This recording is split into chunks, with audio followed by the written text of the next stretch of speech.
Hello everybody, welcome back to another episode of Arcane. My name is Elena Joy. For any of you who don't know me, I am a lesbian and I am a therapist and therefore the perfect audience for this show. I make videos on this channel mostly about the queer community, sex, dating, and relationships, but sometimes we watch Arcane together. We are on season 2, episode 4, which means we've just finished the episode where where Vi and Caitlin kiss. I wanted to say Freudian slip, but like I said, I am a lesbian. Jace and Vi, I did it again. Caitlin and Vi kissed. They had their first kiss. It was everything we've been waiting for and more. And then they had a massive fight. And is that all the summary that I'm gonna give you? Yes, because that's the storyline that we care about the most. There's lots going on right now, but basically Caitlin has become the captain, the head of the enforcers, leading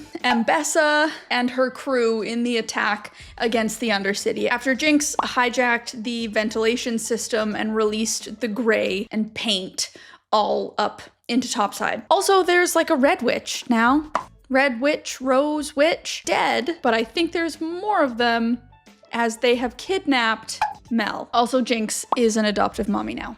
Okay, let's watch the episode without further ado. Actually, the last ado is that you can watch these full episodes unedited with me over on Patreon if you want to, for only $5 a month. And so if you want to watch these episodes with me like properly and also see me without editing, do we want that? I still am not sure. Head on over there. It's linked in the description.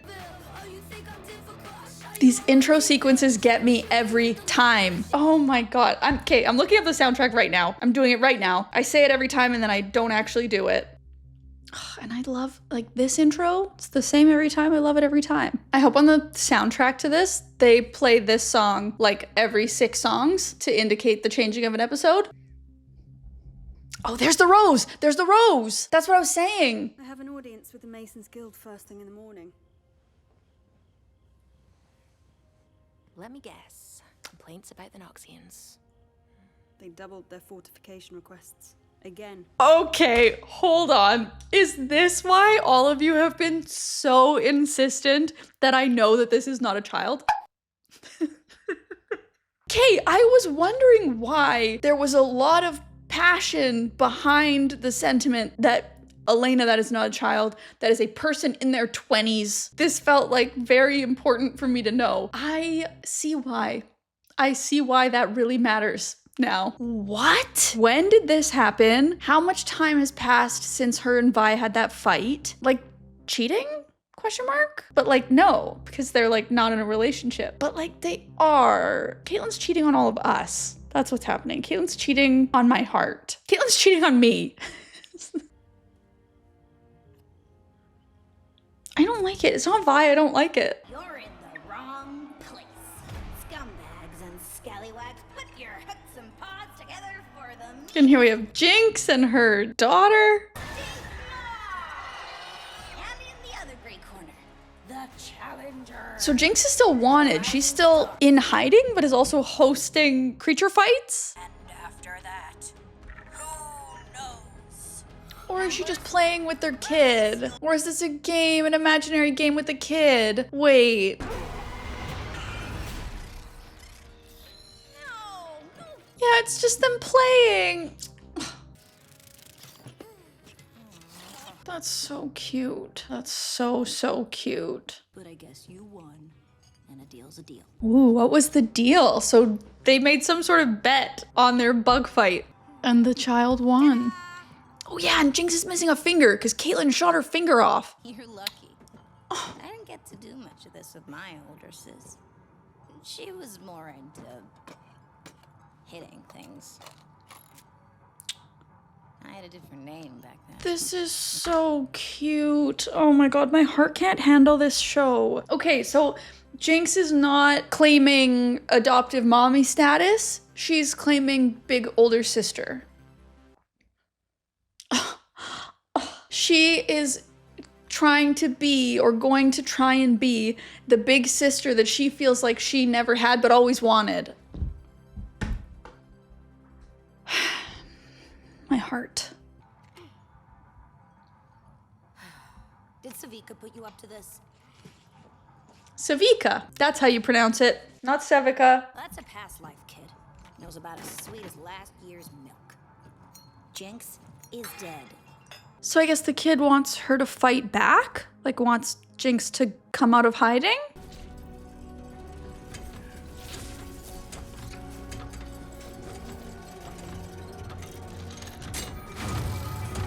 Okay, so Ambessa is maybe continuing to try and contain the Hex tech, putting whoever this guy is at risk rather than herself in the testing. Uh-oh. Bye-bye, Goat Man. This is their doing. We can't be certain the Black... Keep their name out of your mouth. We can't be certain the Order was also behind the disappearance of Jace and Heimerdinger. Who else? Okay, so she thinks that the Black Roses, that they also kidnapped Jason Heimerdinger. She doesn't know that they're trapped in the Wild Rune, which I think is where they are. We also haven't seen much of Victor lately. Like, I want to know what's going on with Victor becoming God, or like becoming a cult leader? You have Jinx to thank for this. She is not your friend. She is not your champion. She hides while you suffer, and yet you refuse to hand her over. Okay, so it would appear that the Undercity has been invaded by the Enforcers. In a search for Jinx, they have been unable to find her. That's what Caitlin was talking about with our young adult, in saying that this is going on longer than she anticipated in terms of not being able to locate Jinx. And I guess the people of the Undercity are suffering or are like under this even more oppressive regime than they have been under in this whole show while they try to search for Jinx. But I have a feeling here she comes.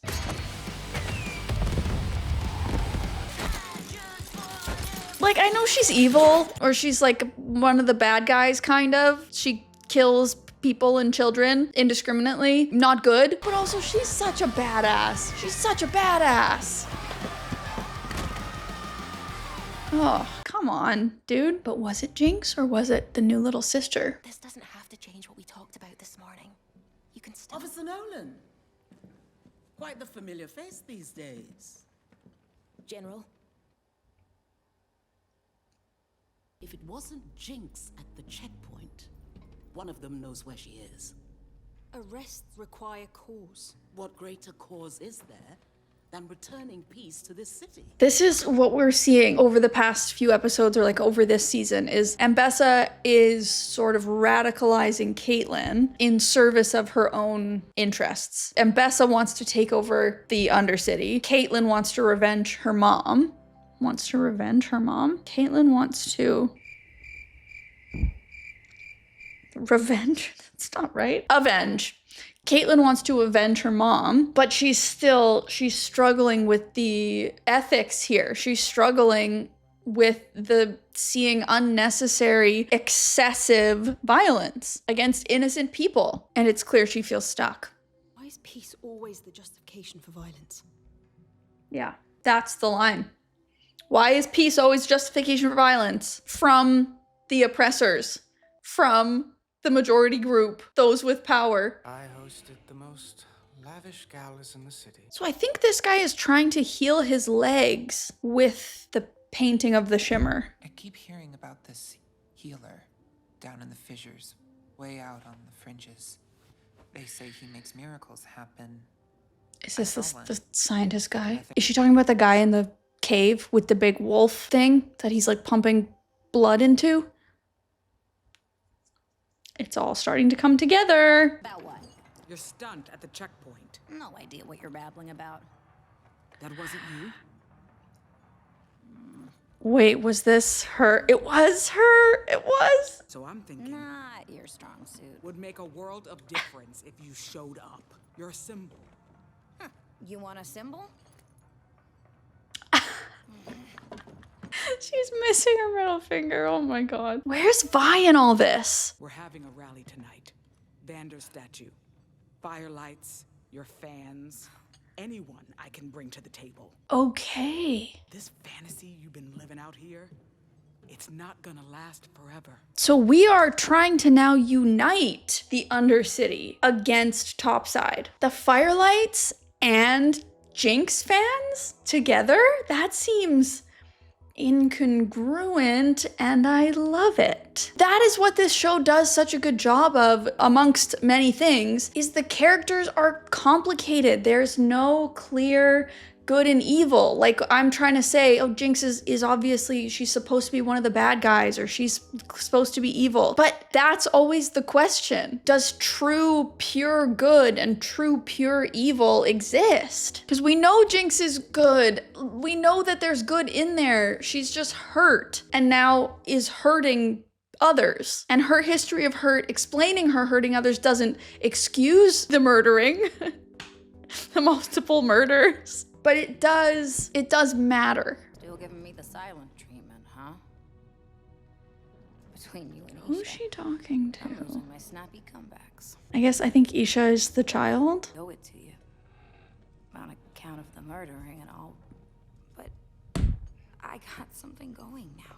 And I don't want to mess it up. Maybe that's what I was like for you. Maybe that's what I was like for you. Is she talking to, Silco? Oh, she's talking to Silco's chair. Okay, I actually didn't really like that scene. That was too on the nose for me. She kind of just said all of the things that I just said. If I got there through my own deductions, if I got there and I had to think about the show and watch the show and come to those conclusions myself, and I did that as an audience member, then does it need to be said in the show? It's one of my pet peeves. It's a pet peeve of mine that's growing over time, is when TV or movies or books or whatever, when they spoon feed you a bit, when they really lay out exactly what's happening, like her literally talking about me, a hero, after all the murdering, but now I have a friend, and I don't want to hear her explain that that's what she's going through. I want to watch her go through it, which this show's been really good at doing so far, but that seemed out of place to me. As much as I would love to listen to Jinx talk forever. Whether we're gonna throw in the towel or make a stand together. Not as firelights, or jinxers, or washed up goons, as Zonites. Okay, she's trying to rally everybody together. But the people want Jinx. They believe in Jinx.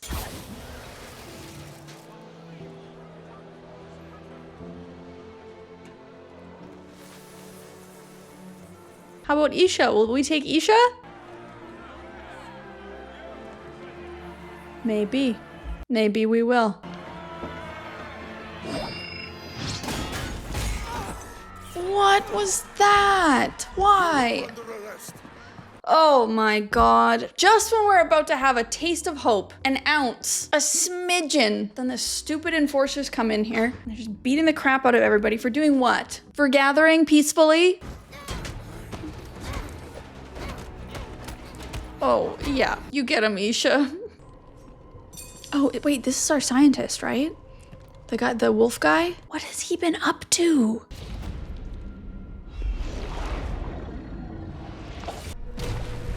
What is happening? He's bleeding and it's awakening the beast? What did he do? What did he do down there? Time to find out who's the new Pebbleweight. Oh no. And now Jinx is coming home to realize Isha's gone. Isha? They got her. What? She came to the rally. Topside raided the place. Took everyone. Uh-oh. Uh-oh. Jinx is not gonna like that.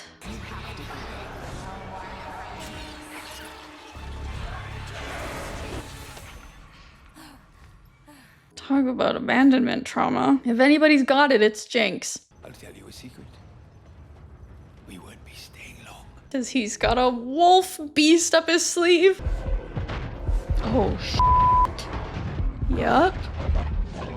I don't know what he's done, but here it comes. Don't suppose you can swim, huh? Lefty? Well, only leaves the fun option. I'm gonna hate this, aren't I? Ha!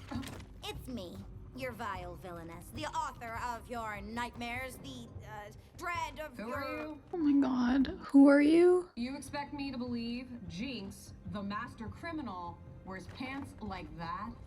What's wrong with my pants? You look like a half-eaten circus tent. Half-eaten circus tent? He just doesn't look right in that costume. Sorry, uniform. Uniform. She doesn't look right in that big, bad, scary enforcer uniform. Cosplay. Scary, big, scary power man. Ew. Ew. Doesn't even know what's under there. How's he making eyes at somebody? So Savika and Jinx are infiltrating currently the enforcer headquarters. Oh, there's Mbessa. Uh-oh. Is she gonna notice? Is she putting two and two together? No. No, she's not. She's distracted. Her daughter's been kidnapped.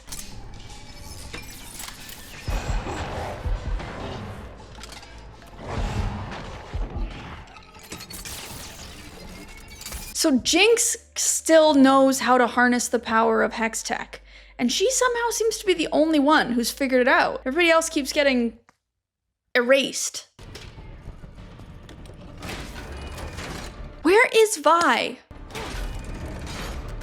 Like, obviously this is a rescue mission to get her new little sister back, but where's Vi in all this? Like, you're telling me Vi wouldn't be at the forefront of one of these sides?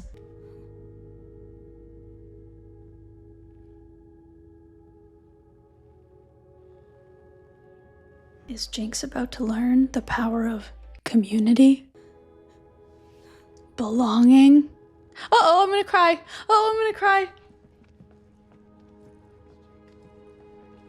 She's never had that in her whole life. Ugh. Mm-hmm.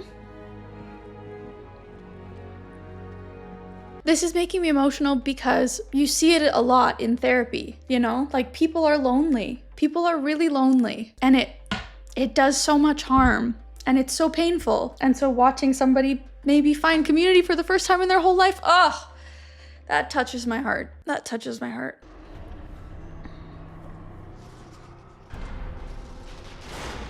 Uh-oh, careful. There's a wolf beast in there. There's an undead zombie wolf something in there. We don't totally know what it is or why it is, but we know it's dangerous. You're late for Stinkma's great comeuppance.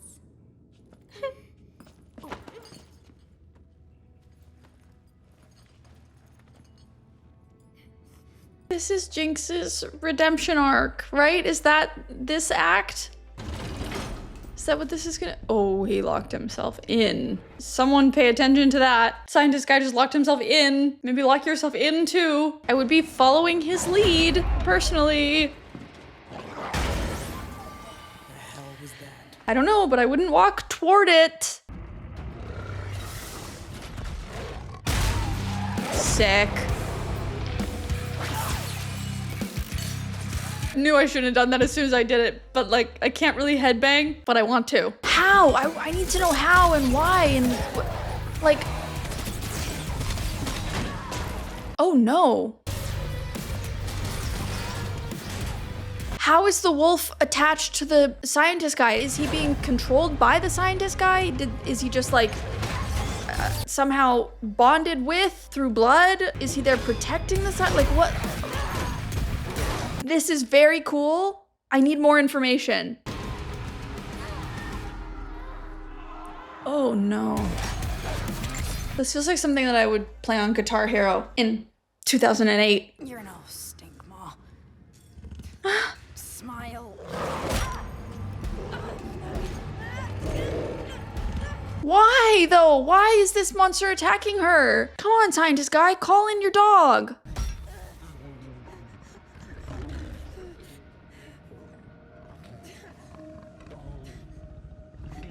What is going on? What does it see? It sees her as a child?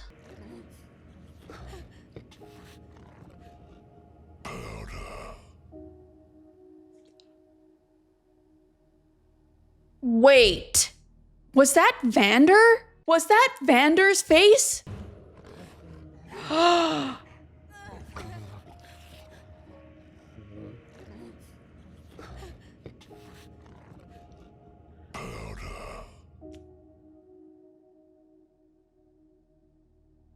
Was that Vander's face? Is that a Vander Wolf hybrid? Now that's what I call an episode. I'm left with the same questions. Why? How? We maybe just answered who. And where's Vi? Oh my goodness. For this one, I think you're gonna need to go over to Patreon and watch the whole episode with me. Obviously, as I'm filming this, I don't know what the final edit is gonna look like, but there's no way that it is gonna capture the intensity of what just happened in this episode. So go check out the Patreon. Let's watch this together properly. Thank you to my VIP patrons who are already over there, my vitally important producers. You make my world go round. I can't wait for the next episode. Absolutely cannot wait. What are the predictions? Well, Jinx is on her redemption arc, so her and Vi are gonna have to team back up against Topside. Caitlyn is going to flip at the last minute, is my prediction. Like, I think there's gonna be some big battle, and maybe at the last minute, Caitlyn is going to betray the Enforcer's side and help Vi and Jinx in the end. And then Vi and Caitlyn will be together forever, happily ever after. I don't know, but that's all the answers we get today. Thank you very much for watching, and I'll see you in the next one. Bye. Sure. Okay. Okay, you want to come up here? Okay. I can't lift you up if you're pushing my office chair away from you. Come on. Ugh. There you go. Oh, Julio on the lap cameo. Oh my God, Julio. Oh my God. Okay, find your position. That's your position? All of that, and then you don't even... Okay.